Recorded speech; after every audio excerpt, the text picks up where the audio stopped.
Do you think that the definitions we use in the testing business are confusing, a mess even?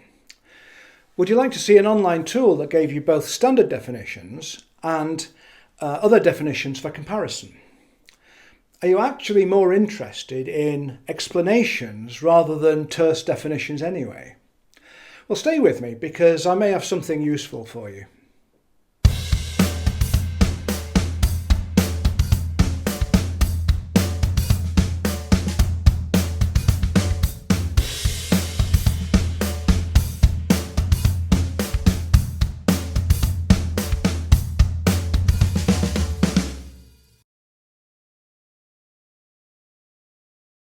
So that's our old friend Socrates. It was said by the oracle that Socrates was the wisest man in Athens. Now, whether he was pedantic or autistic, we don't know. He doubted this. So his view was that if he found someone smarter than he was, he could prove the oracle wrong. Now, partly this was a bit of critical thinking and obstinacy maybe. But it was also blasphemous to say that the oracle could possibly be wrong. At any rate, he asked the question, who's the wisest man in Athens, of the city elders, teachers, politicians, whoever he could find who he respected. And the art of Socratic questioning began with that kind of activity. Now, what he discovered was that the words that people used meant different things to different people, but also the words that Socrates used were often misinterpreted by the audience that he was speaking to. So it was clear that in order to make progress, a consistent set of definitions of common words was required. So this notion of requiring consistency and consistent definitions of common words is familiar, isn't it? Now, many years ago, I was part of a group of people working on what became a British standard, BS 7925, dare I say. It was a standard for component testing back in the day when there were few standards for testing, and it seemed like a good idea at the time, and I think it was. But after several months' work as a working party, we were still having quite heated disputes. And it occurred to me that it might be we were talking at cross purposes in these debates, and they were quite serious debates. And we didn't have a glossary of testing terminology that we could share and agree on. So I thought, okay, well, leave it to me. I'll scan the text of the document as it currently stands. I'll search for all 1, 2, 3 and 4 word phrases, print them out, and I'll go through it looking for phrases that perhaps need a definition. Now, this sounds like a Herculean task, but actually it took about an afternoon. It wasn't that difficult at all, really. But I found around 300 words that seemed like they ought to have definitions because they were in use in the document, they were in use in our conversations, and we didn't have a definition. Now, what happened then was we took that list of words and defined them over time, partly as we use them and obviously as a tidying up exercise towards the end. And that became British Standard 7925-1. The standard for component testing was BS 7925-2. That was published in 1998, a long time ago. But that experience lived with me. And if you like, things have come and gone, and that standard is superseded by later standards and probably more modern thinking in some ways. But testing terminology is still a problem for us. Whenever you go to, if you're a consultant and you go to a new client and you talk about integration testing, you know their view of integration testing is going to be different from everybody else's in some minor or maybe in some major ways. So everybody has their own definition of actually that little word test, which is a kind of a problem if that's the basis of everything that we think about and talk about in testing. If we can't agree on that word, single word test, where are we? Now, consultants tend not to want to use other people's work if they can avoid it and take credit for things themselves, and in particular definitions of terminology. So it's very common for certainly consulting firms, services firms to have an internal kind of glossary of terminology. And when you go to bigger companies, they may have taken the trouble to create their own terminology, and they may have reused other people's definitions, from standards or other sources. But often they're parochial, they're local to that organisation. Or if they want to be kind of safe, let's say, to use that word, that it's not going to offend anyone and get in anyone's way, they make their definitions so general, so vague as to be almost useless. And this is common. Now, there are some standards out there, and I'm not going to dwell on them except to say they exist.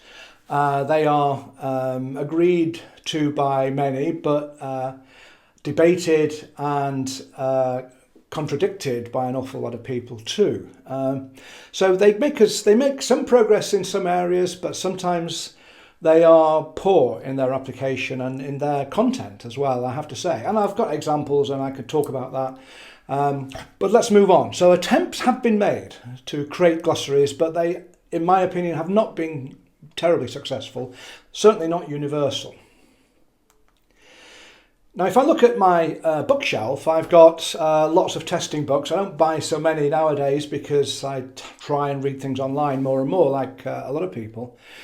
But there are several books, which you can see now, that have glossaries of terms, and by and large they don't agree.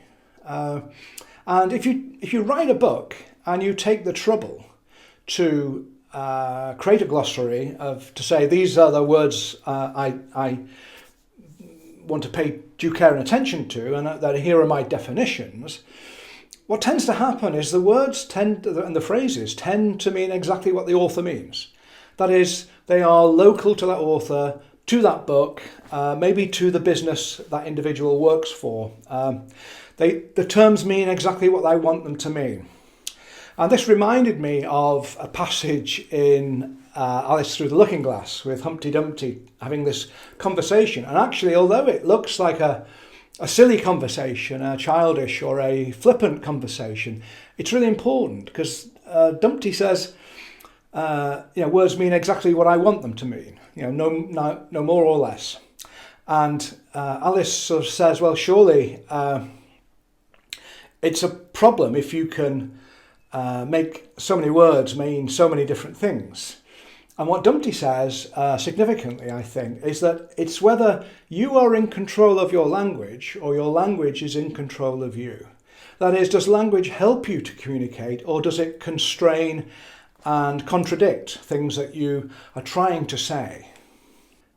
So I've had this kind of brainwave, and I thought, suppose I could create a facility to look up definitions of testing terminology from several sources, many sources perhaps, potentially, and so that you could compare them.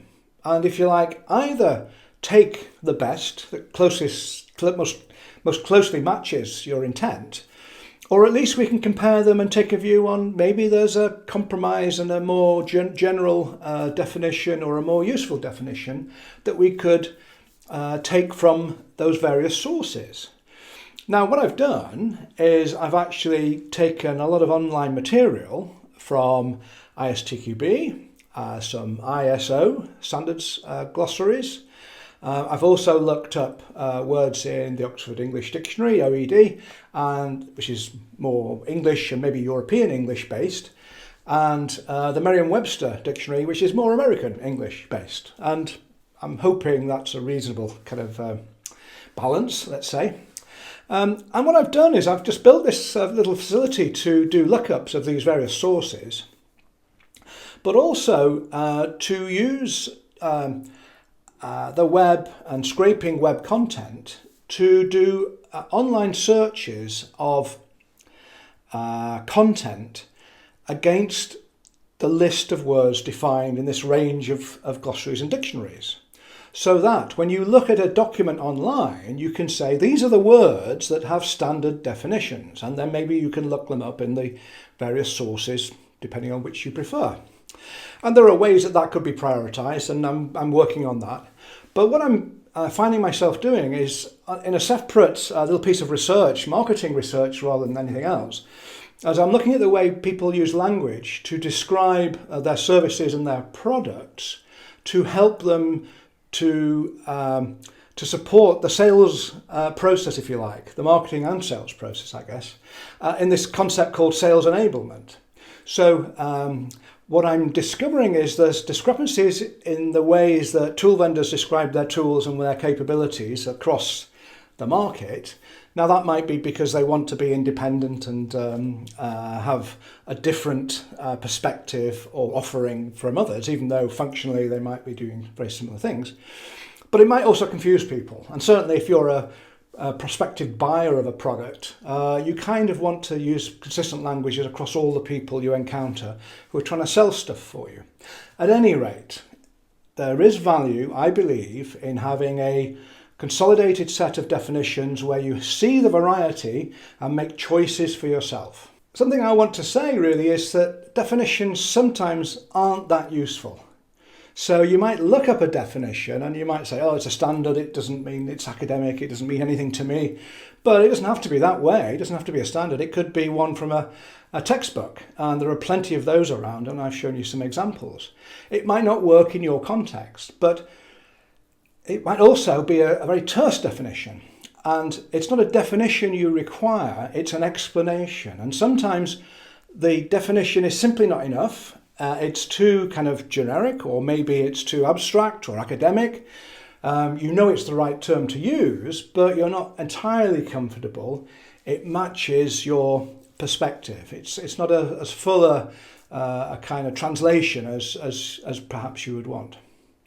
So what I'm doing is I'm creating a YouTube channel, this channel, to capture explanations of some of the most popular terms we use in the testing business, but also some of the terms that are not defined, either not defined in standards or ISTQB or the dictionaries, of course, but actually maybe emerging terms that are becoming more important. So what I want to do is to try and capture explanations of things that are helpful to the testing community. So what I'm going to be doing is, on a weekly basis, creating little videos, hopefully not too long, which offer explanations for some of the terminology that gives us a little bit of difficulty, or is the most common and popular terminology that is sometimes misunderstood, if not always. So the whole idea of the YouTube channel is that I'm going to be looking at websites, white papers, and analysing the content of these things using my list of terms that I've got a collection of now, and trying to look for patterns of usage of terms that seem significant. And obviously the most popular terms, I think, will be the candidates for little explanatory videos, and I'm hopeful that I can make some progress on this.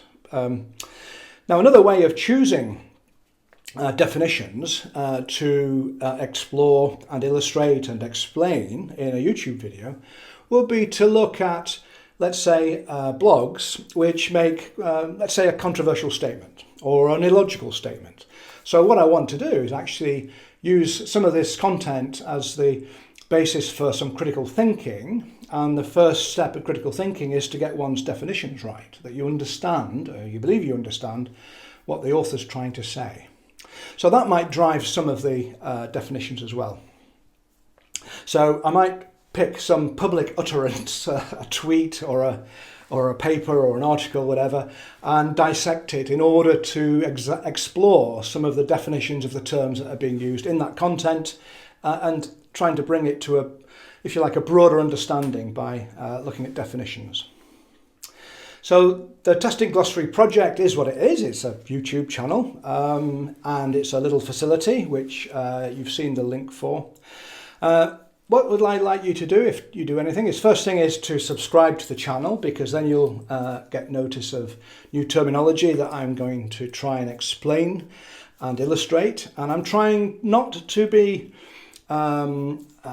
focused on my own experience. I'm going to try and use other people's experience, other people's offerings of definitions from their perspectives. So I'm trying to be independent and just to compare and contrast the thinking that's out there. based on some of this terminology. So please try out the website, scan some terms in documents, see what you get. I'm curious to see if you have any feedback on that.